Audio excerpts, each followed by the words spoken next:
Sabe uma coisa que a gente raramente para pensar? Como é que o governo compra as coisas? Não é tipo ir na loja ou clicar num site, né? A gente está falando de um processo com regras para, assim, absolutamente tudo, do cafezinho do escritório até a construção de uma hidrelétrica. E é exatamente nesse universo que a gente vai mergulhar hoje. Com base num material bem completo que recebemos, a nossa missão é decifrar as regras do jogo para as contratações públicas. O foco vai ser em compras, serviços e obras. Vamos tentar entender a lógica, os pontos que mais geram dúvida e, claro, as pegadinhas. E olha, é fundamental entender que isso não é só burocracia por burocracia. No fundo, sabe, essas regras são um mecanismo que a gente tem para garantir que o dinheiro dos impostos seja bem gasto. É uma tentativa de equilibrar um monte de coisas ao mesmo tempo. Preço, qualidade, justiça com as empresas que estão competindo. E o mais interessante é que os detalhes, tipo a duração de um contrato ou quem desenha o que numa obra, é que definem se um projeto vai ser um sucesso ou um elefante branco. Ótimo ponto. Então vamos começar pelo mais comum, o dia a dia mesmo. As compras. Digamos que um órgão público precisa renovar todos os computadores. Por onde ele começa?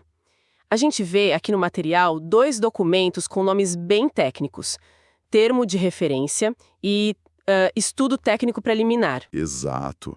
E antes de sequer pensar em qual computador comprar, a primeira coisa é o estudo técnico preliminar, o ETP. E a pergunta que ele responde é, na verdade, bem estratégica. É tipo, a gente precisa mesmo comprar esses computadores? Ou será que seria mais vantajoso alugar? Ou, sei lá, contratar um serviço que já inclua as máquinas? O ETP é essa análise fria de custos e benefícios. Peraí, deixa eu ver se eu entendi. Quer dizer que antes mesmo de abrir uma licitação, a administração é forçada a pensar se comprar é a melhor jogada? Isso já quebra um pouco aquela ideia de que o governo sai comprando tudo sem critério. Exatamente essa é a intenção. Daí, depois que o ETP aponta que sim, comprar é o caminho, aí entra o termo de referência. E ele é o que você falou antes, a receita do bolo. Ele vai dizer tudo sobre o computador. Não só a memória RAM e processador, mas a garantia mínima, padrão de eficiência energética, prazos de entrega, tudo, sabe? Para que o governo receba exatamente o que precisa e não algo que vai dar problema em 6 meses. Entendi, a receita do bolo. Agora, sobre a compra em si.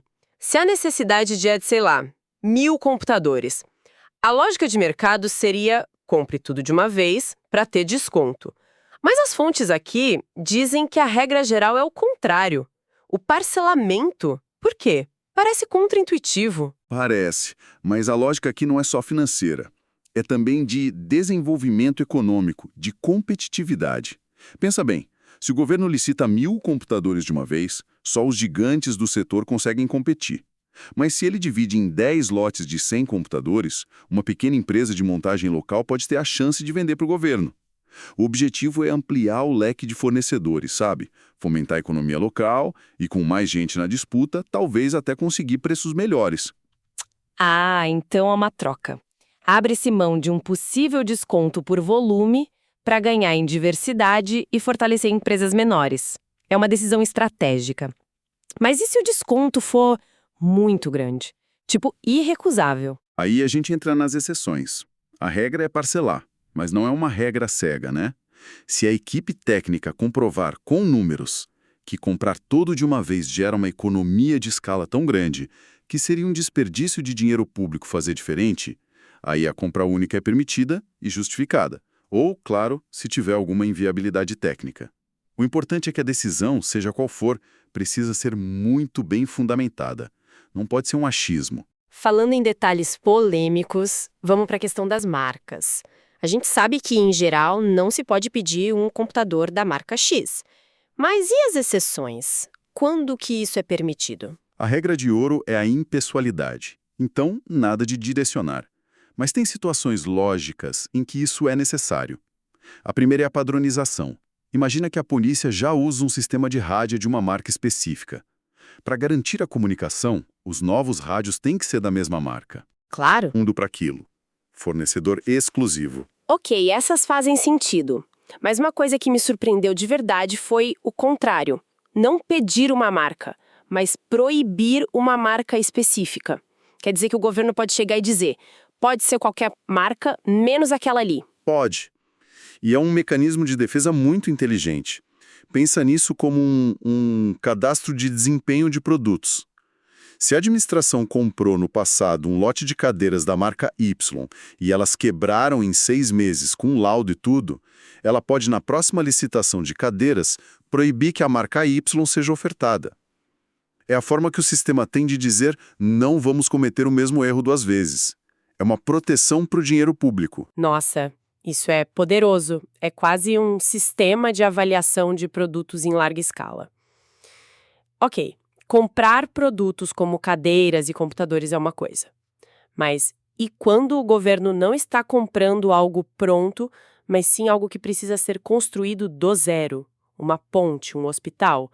Aí a complexidade explode, né? Exatamente. Aí a gente sai do mundo das compras e entra no universo das obras e serviços de engenharia. E a questão central aqui muda. Não é mais sobre qual produto, mas sim quem é responsável por desenhar o projeto. É aqui que entram os diferentes regimes de execução. Certo. E as fontes mostram uma tabela com vários nomes, empreitada por preço global, semi-integrada, integrada. Simplificando, qual é a diferença fundamental entre eles? A diferença está em como a responsabilidade pelo projeto é dividida. Pensa numa escada de complexidade e risco. Na base, a gente tem a empreitada. Nesse modelo, o governo faz tudo. Ele entrega o projeto básico e o projeto executivo prontinhos. A construtora contratada tem uma única missão: seguir o manual e construir. O risco dela é na execução. Ok, na empreitada, a empresa é só uma executora. O cérebro do projeto é 100% do governo. E no degrau de cima?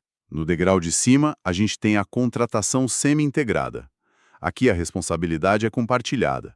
A administração ainda faz o projeto básico, que é o esqueleto da obra, mas ela passa a bola para a construtora desenvolver o projeto executivo, que é o detalhamento, o como fazer. Isso é interessante porque dá à empresa que tem expertise da construção a chance de otimizar métodos materiais. Entendi.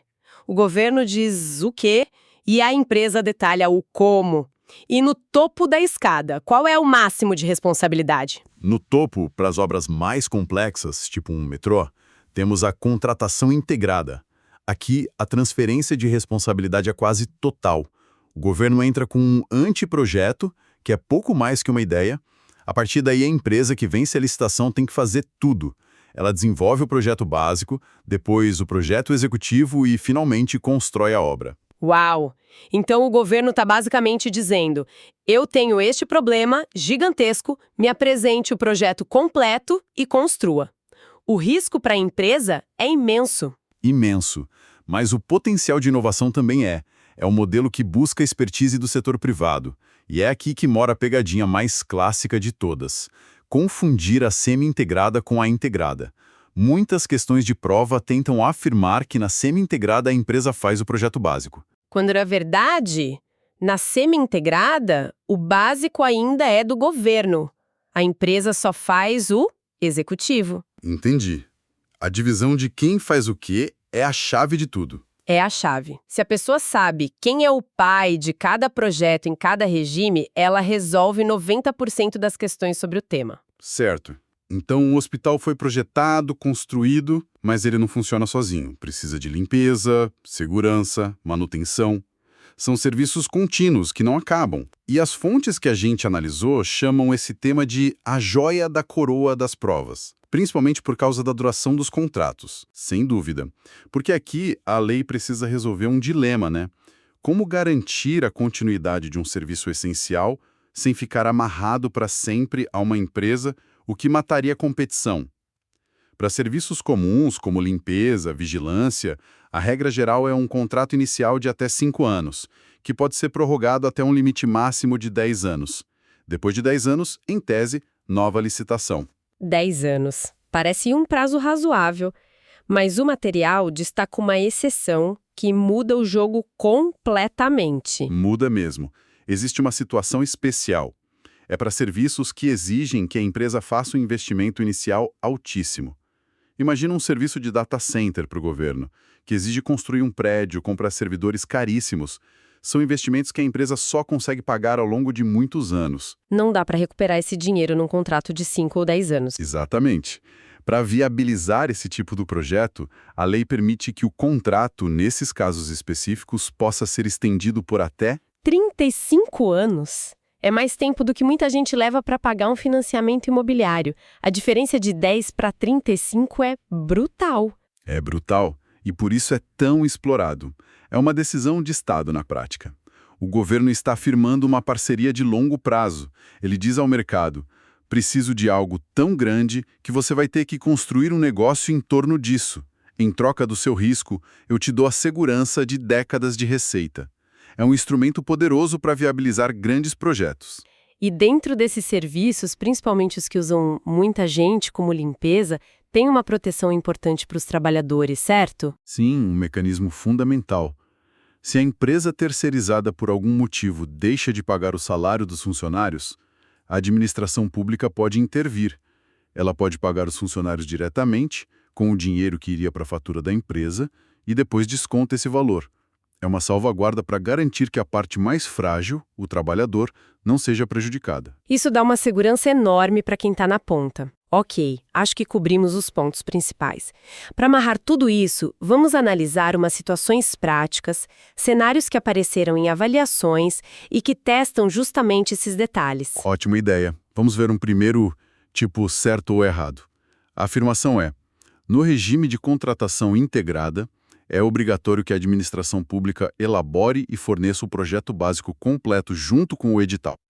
Com base no que a gente falou, isso soa exatamente como a pegadinha. Na integrada, o governo fornece só o anteprojeto. O projeto básico e o executivo são responsabilidade da contratada. Então, a afirmação está errada. Perfeito. Gabarito: errado. É a confusão clássica, trocando integrada pela empreitada. Agora um cenário mais complexo de múltipla escolha. Aquele caso dos notebooks. Um órgão quer comprar 500 unidades. A análise mostra que comprar tudo de uma vez gera 20% de economia. Por outro lado, dividir em 5 lotes permite que pequenas empresas da cidade participem. O que o gestor deve fazer? As opções devem ser algo tipo: A, obrigatoriamente comprar tudo junto para economizar. B, obrigatoriamente parcelar para ajudar as pequenas empresas. Acredito que a resposta não seja tão preto no branco. A lei parece buscar um equilíbrio, né? Exatamente. A resposta certa nunca é automática. A lei não diz economizar é sempre mais importante ou competir é sempre mais importante. Ela diz que o gestor precisa justificar a decisão. Ele tem que analisar os dois cenários. Vale mais a pena economizar 20% do valor ou fomentar o mercado local? Ambas as decisões podem ser legais, desde que a escolha seja transparente e bem fundamentada. Faz todo sentido. Não é sobre seguir uma fórmula, mas sobre tomar a melhor decisão e saber defendê-la. Resumindo a nossa conversa, fica muito claro que gerenciar contratações públicas é um malabarismo constante, né? É preciso equilibrar a economia do dinheiro público com o incentivo à competição, a busca pela máxima qualidade, com a necessidade de soluções rápidas. É muita coisa. Perfeito. E se eu pudesse deixar um pensamento final, seria: o mais importante não é decorar cada artigo, mas entender a alma da regra. Por que parcelar? Para democratizar. Por que os prazos dos contratos variam tanto? Para viabilizar diferentes negócios. Quando você entende o porquê, o como e o que fazem muito mais sentido. É essa lógica que transforma a informação em conhecimento de verdade. Exato. E essa nossa conversa toda me deixou com uma pulga atrás da orelha. Uma questão que vai além do que a gente viu hoje. Falamos muito sobre como os contratos são feitos, vimos que um pode durar 35 anos, e isso me leva a pensar: uma vez que um contrato desses é assinado, com a tecnologia e os preços de hoje, que mecanismos existem para garantir que esse serviço continue moderno e com preço justo daqui a 10, 20, 30 anos? Como evitar que a sociedade fique refém de uma tecnologia ultrapassada ou de um custo que ficou defasado por décadas? Fica aí uma reflexão.